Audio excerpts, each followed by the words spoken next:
On salue l'invité de la séquence interview, Jérôme Sainte-Marie, bonjour. Bonjour. Politologue, donc je vous pose la même question. Vous avez un pressentiment, vous avez une analyse de la situation? Alors, je n'ai aucune connaissance de la psychologie de François Fillon. Cependant, dans le champ de force, qui est forcément une campagne présidentielle, une candidature à la présidentielle, je vois objectivement tous les éléments négatifs, tous les éléments qui amèneraient à un renoncement de François Fillon s'accumuler. Prenons un exemple parmi tant d'autres. Il y a encore quelques jours, il réclamait 2 semaines de patience et d'endurance, en quelque sorte de solidarité aux élus des Républicains. On est déjà ces 2 semaines, ce délai n'a plus aucun sens politiquement. Et surtout, on voit apparaître de plus en plus fréquemment des sondages. Maintenant, il y a des sondages qui sortent quotidiennement. Il y a 2 instituts qui font ce qu'on appelle les roll-up. Donc, il y aura chaque jour des sondages qui montreront que le candidat de la droite, qui devait emporter facilement cette élection en se qualifiant au second tour face à Marine Le Pen, ce candidat de la droite, donc, n'est plus aujourd'hui qu'en 3e position, à 18% même, pour BVA. Voilà des choses, si vous voulez, qui, dans l'entourage de François Fillon, sont entendues et provoquent une alarme terrible. Donc, il y a de plus en plus de gens qui réclament le renoncement de François Fillon. C'est savoir si c'est son choix à lui. Si c'était le cas, quel est le candidat de substitution? Alors, pour finir sur les aspects qui empêcheraient sa candidature, non seulement il n'est plus sûr de remporter l'élection présidentielle, loin de là, mais en plus, s'il devait le faire, il y aurait un 3e tour social qui s'engagerait probablement de manière très difficile. La politique ne se passe pas en apesanteur. Il y a bien des forces sociales qui souhaitent des réformes très puissantes, radicales. C'était là-dessus qu'il a remporté d'ailleurs la primaire.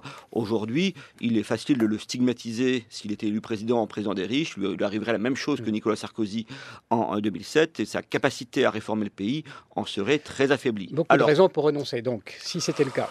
Quel remplaçant? C'est pas très difficile. Vous savez, actuellement, on s'aperçoit qu'il y a des millions, 2 millions à peu près d'électeurs de droite qui ne répondent plus, en quelque sorte, aux sondages, qui actuellement n'ont pas encore basculé du côté du Front National ou de Macron, mais qui sont dans la perplexité la plus totale. Mais ces gens-là existent. On a toujours, si vous voulez, une base sociale très importante pour la droite républicaine.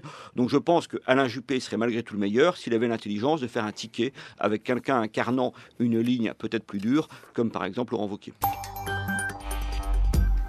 Voilà, 1h moins 10, c'est la séquence interview. On retrouve le politologue Jérôme Sainte-Marie. Est-ce que vous aviez déjà vécu une telle campagne électorale, présidentielle? Oh, je pense que c'est la première fois. C'est-à-dire qu'effectivement, on s'attendait à ce qu'après ces interminables primaires, au mois de février, ça y est, l'offre politique serait stabilisée. Et les gens commenceraient, beaucoup d'électeurs se politisent uniquement dans les dernières semaines. Enfin, ils attendent justement que l'offre soit là avant de rentrer en quelque sorte dans le jeu, avant d'écouter réellement ce que disent les politiques, non plus comme, et d'assister à ça, non plus comme un spectacle, mais comme finalement un moment important pour la République, pour faire son choix. Ça s'appelle l'entrée dans l'atmosphère électorale, effectivement. Exactement. C'est en février, d'ailleurs, c'est pour ça qu'il y a beaucoup de bouleversements des rapports de force préélectoraux au mois de février-mars. C'est ce qui était arrivé, par exemple, en 95, quand Balladur avait été distancé par Chirac. Eh bien, ce moment qu'on attendait, ce moment n'arrive pas, parce qu'évidemment, tout le monde est suspendu à la décision de François Fillon. On voit bien que, dans les sondages, en tout cas, le taux de certitude des électeurs a tendance à régresser. En fait, les gens sont vraiment de plus en plus dans l'expectative. Stéphane Robert. L'offre politique n'est pas stabilisée à droite, mais est-ce qu'elle est stabilisée à gauche? Non, et je crois au fond pour la même raison. Derrière les péripéties que l'on constate à gauche et à droite, je crois qu'il y a un déchirement, un basculement en quelque sorte d'axe qui se produit. Actuellement, aujourd'hui, les 2 candidats issus du grand parti de la gauche qui a gouverné en alternance avec la droite depuis 30 ans, ce candidat-là n'est pas qualifié pour le second tour d'après les études, loin de là, et la même mésaventure est en train d'arriver au candidat de la grande force de droite. Et en quelque sorte, on est à une situation où, les 2 grands partis pourraient être éliminés. Si vous voulez, les 2 grands partis de gauche et de droite ne sont pas pour l'instant qualifiés pour le second tour. C'est assez incroyable. Et inversement, on a un candidat tout libéral, si vous voulez, qui est Emmanuel Macron, qui serait qualifié pour cela. Et inversement, un candidat antilibéral, Marine Le Pen, qui, elle aussi, ça, toutes les études le montrent depuis des années, a priori, devrait accéder au second tour, peut-être même en première position. Ça, c'est le nouveau clivage, selon vous? Pour moi, ces événements, derrière ce nuage de péripéties, se met en place effectivement un nouveau clivage en France, comme dans d'autres pays européens d'ailleurs, entre, évidemment, c'est un rapport avant tout à la souveraineté et à l'Europe qui constitue finalement le point de clivage essentiel. C'est vrai en Europe, c'est aussi, ça s'inspire un peu de ce qui se passe, on en parlait tout à l'heure, en Amérique avec Trump. Stéphane Robert. C'est ce que vous annoncez dans un livre que vous avez publié, Le Nouvel Ordre démocratique. C'était il y a un an et demi, grosso modo. Je ne sais plus la date exactement. Vous allez peut-être nous la rappeler, mais... Oui, c'est-à-dire que je pensais dans cet ouvrage qu'il y avait des forces qui étaient en jeu et qui amenaient une manière inéluctable au remplacement du clivage gauche-droite épuisé aux yeux de la plupart des électeurs. Je pensais que ce remplacement... Qu'est-ce que ça dit de nos institutions? Se ferait entre les deux tours, si vous voulez, parce qu'il y aurait un ralliement, un rassemblement des forces libérales et europhiles face à Marine Le Pen.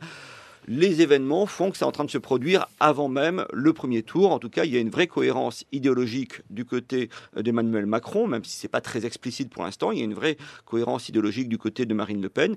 Et on a des candidats issus des Républicains ou du Parti Socialiste qui sont en fait dans une certaine confusion. Qu'est-ce que ça dit de notre système politique et vers quoi on va finalement? C'est un système politique qui était fait pour empêcher un tel événement, qui a été fait pour justement organiser de manière stricte et brutale un rapport gauche-droite.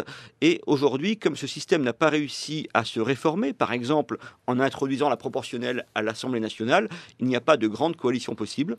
Et du coup, le système est en train de changer, mais sur un mode catastrophique en quelque sorte. Vous nous prédisez un deuxième tour Macron-Le Pen, si on vous comprend bien. Là, pour l'instant, on est à 65-35 dans ce scénario, dans les sondages. Je ne pronostique pas un second tour Marine Le Pen-Macron. Je suis persuadé qu'il y aura Marine Le Pen au second tour. Face à elle, il y aura peut-être Macron, donc et gauche et droite dès à présent, ou bien un candidat de gauche ou plus probablement de droite. D'accord, mais dans ce nouveau clivage, on ne l'a pas vécu vraiment, parce que vous avez bien distingué tout à l'heure, souverainiste ou européen, on va dire. Comment vous sentez l'opinion sur cette question?